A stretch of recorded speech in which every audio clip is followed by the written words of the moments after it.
Hello दोस्तों, नमस्कार साथियों। मैं इंद्रेश साहू, इंद्रेश कुमार साहू के चैनल पर आपका स्वागत करता है। कल हमने पढ़ा डीएलएड फर्स्ट सेमेस्टर मैथ का दूसरा अध्याय पार्ट 1, जिसमें हमने गुणा और गुणा की संक्रियाएं पढ़ी थीं। आज हम लेकर आए हैं पार्ट 2 भाग। अब हम भाग के बारे में पढ़ेंगे। तो पहले भाग की परिभाषा है, जब किसी एक संख्या को दूसरी संख्या से विभाजित करते हैं तो ऐसी क्रिया क्या कहलाती है? भाग कहलाती है। ऐसी संक्रिया भाग कहलाती है। जैसे मैं नोट पे लाया हूँ, देखो कि भाग की प्रक्रिया जिस संख्या को विभाजित किया जाता है उसे भाज्य कहते हैं। जो संख्या विभाजित करती है उसे भाजक कहते हैं। देखो पहले जिसमें ग्राफ में आप स्पष्ट देख सकते हो, जिससे भाग देते हैं भाजक, जिसमें भाग देते हैं भाज्य। जो प्राप्त होता है हमें भागफल होता है, और जो लास्ट में बचता है उसे हम शेषफल कहते हैं।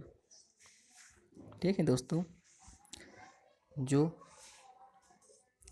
मेरे चैनल पर नए हो तो सब्सक्राइब और लाइक तथा शेयर ज़रूर करें। जैसे एक सूत्र है, इसी का भागफल का हमारा सूत्र बनता है कि भाज्य बराबर भाजक गुणे भागफल प्लस शेषफल। तो हम भाजक और भागफल, शेषफल और भाज्य के बारे में हम आपको बता चुके हैं कि जिससे भाग देते हैं भाजक कहलाता है, जिसमें भाग देते हैं हमारा भाज्य कहलाता है, और जितना भाग जो हमें प्राप्त होता है उसे हम भागफल कहते हैं, और बचा हुई राशि हमारी शेषफल राशि कहलाती है। ठीक है, इसी प्रकार मैं आपको एक एग्जाम्पल के माध्यम से भी देख सकते हैं कि 8 पेन हैं और प्रत्येक बालक को 2-2 पेन दिए जाएं तो कितने बालकों को पेन मिले। तो हम इसमें क्या करेंगे, हमारे 8 पेन हैं और 8 पेन हम 2-2 पेन प्रत्येक बालक को दे रहे हैं, तो हम 2 का भाग 8 में देंगे। तो हमने 2 का भाग 8 में दिया तो कितनी आए बालक? 4। तो हमारे बालकों की संख्या 4 आ गई। एक संख्या है हमारी, बालकों की संख्या कितनी आ गई? 4। तो हम 8 पेन हमारे 4 बालकों को मिलेंगे यदि हम 2-2 करके बांटेंगे। इस प्रकार दूसरा एग्जाम्पल है मेरा, ये बहुत सिंपल है। ये तो सीधा भाग, हम इसमें भागफल और शेषफल निकालना है। तो ये भाग तो हम आराम से दे सकते हैं। ये भाग की प्रक्रिया तो सभी को आती होगी, और जिसको ना आती हो तो वो समझ सकता है कि हम 205 का भाग हमें 7,50,416 में देना है। तो पहले 3 बार भाग जाएगा। हमने कैसे देखा कि जब इतनी बड़ी संख्या से हमें जब भाग देना पड़ जाता है तो हम उसके एक अंक लेकर सैकड़ा का, और जिसमें भाग देते हैं उसका पहला वाला अंक में भाग देख लेते हैं कि कितने बार जा रहा है। वो 3 द्वितीय 6, मतलब 3 बार में जा सकता है। तो हम रफ में तुरंत 205 गुणा 3 कर लेंगे, देख लेंगे कि कहीं ज़्यादा तो नहीं हो रहा। तो 5 तिया 15 और 3 दूनी 6। मतलब हमने जब रफ में देखा तो 615 हुआ। तो हम 3 से भाग हमारा जा सकता है, तो मैं 3 लिख दिया और फिर भाग दिया। इसी क्रम में हम भाग देते हैं, जो हमारा लास्ट में बचता है वो हमारा शेष कहलाता है। ये हमारा भाग पर प्राप्त हो गया। अब हम आगे बढ़ेंगे। देखो, अब हमारे बीटीसी के एग्जाम में ऐसे भी सवाल पूछे जा सकते हैं कि यदि भाजक दे दिया गया हो, भागफल भी दे दिया गया हो और शेष फल भी, तो पूछ सकता है कि भाज्य ज्ञात कीजिए। यह ऐसे भी कह सकता है कि भाज्य दिया हो, भागफल दिया हो, शेष दिया हो, फिर हमें भाजक पूछ ले। ऐसा भी क्वेश्चन आ सकता है पेपर में। पिक्चर सवाल हमारे कई प्रकार से आ सकता है। तो हमारा एक ही सूत्र है, चाहे हमारे भाज पूछ ले या भाजक पूछ ले या भागफल पूछ ले या शेषफल पूछ ले, इन चारों आइडेंटिटी, चारों संग से किसी एक का मान पूछ सकता है। तो हमें 3 का मान दिया गया, 1 का मान पूछेगा। ठीक, तो इस सवाल में हमारा क्या पूछ रहा था, भाज्य। तो हम पहले मान लिख लेंगे नोट पर कि क्या क्या दिया गया है। यह सवाल लगाने का मेथड होता है बीटीसी में कि जो मान दिए गए हैं सारे मान हम उतार लेंगे अपनी कॉपी पे, फिर हम सूत्र लगाएंगे कि भाज्य बराबर भाजक गुणे भागफल प्लस शेषफल, और फिर सारे के हम पूरे मान रख देंगे। भाजक दिया था हमारा 483, भागफल दिया था 403, शेषफल दिया था 50। तो हमने मान रख दिया। इस जब मान रखेंगे तो जब हमारा बनेगा समीकरण, इसको हल कैसे करना है मैंने तुम्हें पिछले वीडियो पर भी बताया था, अभी भी बता दे रहा हूँ कि पहले हम गुणा को हल करते हैं। गुणा को ध्यान से सुनना कि गुणा को हम पहले हल करते हैं। कोई क्या करता है कि छात्राएं कि पहले जोड़ देते हैं, कि इनको जोड़ देते हैं, इसको पहले जी जोड़ देते हैं, बाद में गुणा करते हैं। तो ये हमारा नियम गलत है। पहले हम गुणा करेंगे। आपको पता होगा, जो पता नहीं है तो मैं बता दे रहा हूँ कि समीकरण हल करने का क्या नियम होता है। समीकरण का ये होता है कि पहले का को तोड़िए, दूजे तोड़ो भाग, तीजे गुणा को तोड़िए और चौथे तोड़ो धन ऋण साथ ही साथ। इसका कहने का तात्पर्य है, यदि का दिया गया है तो फिर हम का को तोड़ेंगे, यदि का नहीं है फिर हम भाग को तोड़ेंगे, यदि भाग भी नहीं है तो हम गुणा को तोड़ेंगे। इसमें हम इस समीकरण में हमारा गुणा है तो फिर हम गुणा को तोड़ेंगे। गुणा किया तो हमारा गुणनफल आया 1,94,649, फिर प्लस 50 लिख लिया हमने। अब हम 50 जोड़ लेंगे तो हमारा आंसर आएगा 1,94,699। ठीक है, तो ये अभी हमने पढ़ा था भाग, जिसको यदि ये मेथड, ये सवाल यदि समझ में कोई सवाल ना आया हो तो वो मेरे कमेंट बॉक्स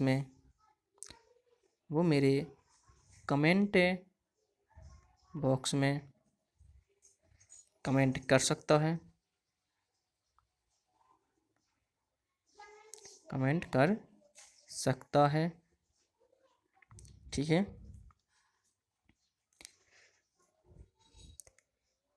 यदि अभी तक मेरा वीडियो या मेरी चैनल को सब्सक्राइब नहीं किया है तो वो सब्सक्राइब कर लें, जिससे मेरी वीडियो आप तक पहुंच सके और आपको पढ़ाई में कोई व्यवधान उत्पन्न ना हो। तो अब हम पढ़ेंगे पूर्ण संख्याओं में भाग की क्रियाएं। हमने पिछले वीडियो में पढ़ा था गुणा की, अब पढ़ेंगे भाग की। ठीक है, चलो शुरू करते हैं। कि भाग की संक्रिया में संवरक प्रवणों का परीक्षण। संवरक यदि आपको हिंदी में समझ में नहीं आ रहा होता है तो मैं बता दूं, संवरक को कहते हैं क्लोजर प्रॉपर्टी।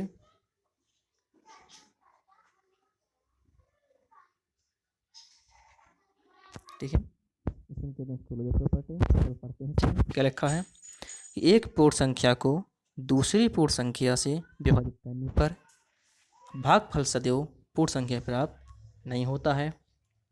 अतः विभाजन की संक्रिया पूर्ण संख्याओं के लिए संवरक नहीं है।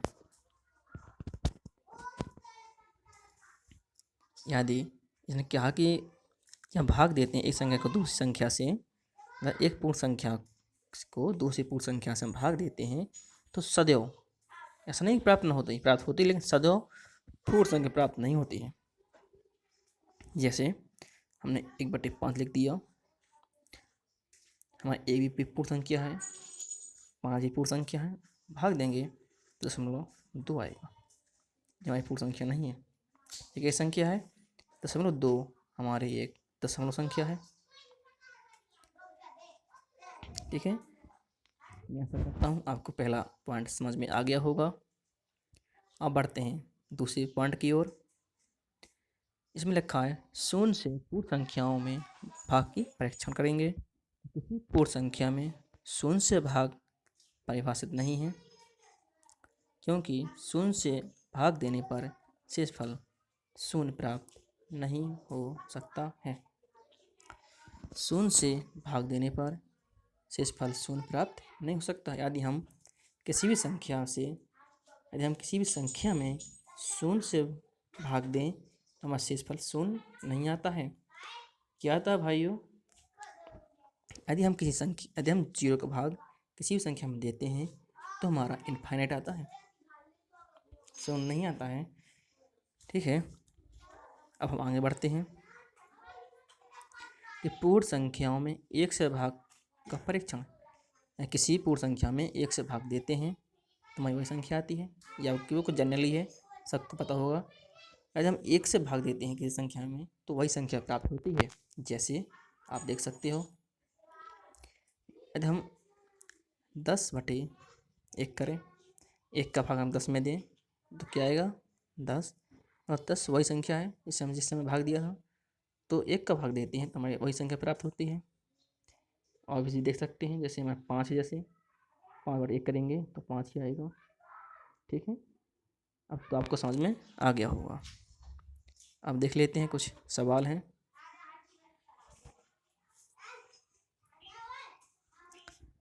तो इस प्रकार के सवाल हमारे बीटीसी परीक्षाओं में पूछे जाते हैं, तो कृपया सभी लोग ध्यान से देखेंगे।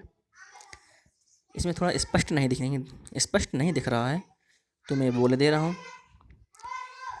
हमारा सवाल दिया है 21/3 = 7, मतलब 21/3 = 7 दिया है। ये सवाल दिया है कि संगत गुणन तथ्य 3 × 7 = 21 है। ठीक है, तो हमें निम्नलिखित तथ्यों की संगत गुणात्मक तथ्य लिखना है। मतलब कहने का सवाल का ये है कि हमारे भाग के रूप में दिया गया है, गुणा के रूप में लिखना है। ठीक, तो गुणा के रूप में कैसे लिखेंगे, चलो देखते हैं। पहला सवाल है कि 56/8 = 7, तो उसको हम लिखेंगे संगत गुणात्मक तथ्य बराबर 8 × 7 = 56। हम 8 का पक्षांतर कर देंगे। और पक्षांतर के नियम जानते होगे, यदि हम पक्षांतर करते हैं तो चिन्ह बदल जाते हैं। यदि हम प्लस का पक्षांतर करते हैं तो माइनस में होता है, माइनस का पक्षांतर करते हैं तो प्लस में होता है, गुणा का पक्षांतर करते हैं तो भाग में होता है, और भाग का पक्षांतर करते हैं तो गुणा में होता है। तो हमारा 8 जो संख्या दी गई थी वो गुणा भाग में दी गई थी, तो हम पक्षांतर करेंगे तो गुणा में चला जाएगा, तो 8 × 7 = 56। इसी प्रकार से हमारा दूसरा सवाल भी है कि 66 भाग 11 बराबर 6 का संगत गुणात्मक तत्व ज्ञात कीजिए। तो हम लिख देंगे 11 गुणा 6 बराबर 66। ठीक है, आपको ये सवाल समझ में आया होगा। यदि समझ में ना आया हो तो आप मेरे कमेंट बॉक्स पर कमेंट कर सकते हैं। चलो आगे बढ़ते हैं, आपका मैं ज़्यादा समय नहीं लूँगा। हम ओनली आपके लिए एक ही टाइप के सवाल लाए हैं। तो सवाल दिया गया है 117 को दो संख्याओं के गुणा के रूप में व्यक्त कीजिए, जिसकी पहली संख्या 13 है। मतलब हमारी एक संख्या दी गई है, उसको हमें गुणा के रूप में व्यक्त करना है और हमारी पहली संख्या ये है। तो गुणा के रूप में व्यक्त करने के से पहले हमें पहले इसमें भाग के रूप में व्यक्त करेंगे। फिर हम भाग के रूप में लिखेंगे। क्या लिखेंगे? 117 भागे 13। जो पहली संख्या 13 दी गई उसको हम भाग देंगे 117 में, तो 9 आएगा। अब हम इसका हम आसानी से गुणात्मक रूप लिख सकते हैं। हम आपको आगे बता चुके हैं, जब 13 हमारा भाग में दिया है तो उसको हम पक्षांतर करेंगे, हमारा गुणा में जाएगा। तो 13 गुणा 9 बराबर 11 हो जाएगा। ठीक है, 11 हो जाएगा। तो ये होते हमारे सवाल हो भाग के भी। अब हमें थोड़ा अन्य सवाल भी देख लेते हैं। तो ये हमारे समीकरण हैं। तो इसमें हमारे छोटे कोष्ठ, मझला कोष्ठ और बड़े कोष्ठक भी लगे हुए हैं। इनको कैसे हल करते हैं? तो पहले मैं आपको बता देता हूँ कि पहले हम छोटे कोष्ठ को हल करते हैं। हमारा छोटा कोष्ठक क्या कौन सा कहलाता है देख लेते हैं। जिसमें जहाँ पर इस प्रकार का चिन्ह लगा हो, इस प्रकार का चिन्ह हो, वो हमारा छोटा कोष्ठक कहलाता है। इस प्रकार के कोष्ठक को हम मझला कोष्ठक कहते हैं और फिर इस प्रकार के कोष्ठक को बड़ा कोष्ठक कहते हैं। पहले हम छोटा कोष्ठक तोड़ते हैं, फिर मझला तोड़ते हैं, फिर बड़ा तोड़ते हैं। ठीक है, चलो अब हम हल करते हैं सवालों को। हमारा पहला सवाल दिया गया है 4 बड़ा कोष्ठ 17 प्लस मझला कोष्ठ 2 + 5 छोटा कोष्ठ 4 - 2। छोटा कोष्ठ बंद, मझला कोष्ठ बंद और बड़ा कोष्ठक बंद। इसको हम हल करेंगे।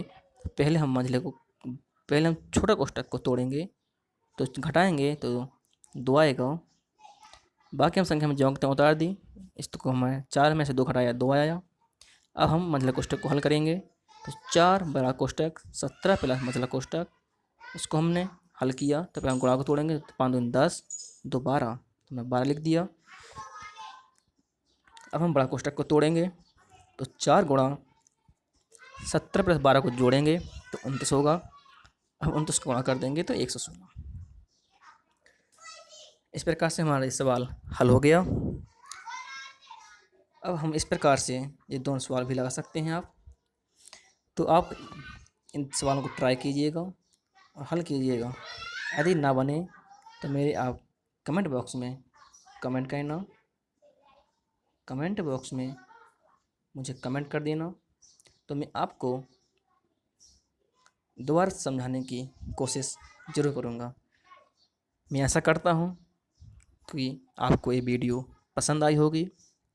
तो आप मेरी वीडियो को सब्सक्राइब, लाइक और शेयर ज़रूर कीजिए। फिर आपसे मुलाकात होगी मेरी अगली वीडियो पर।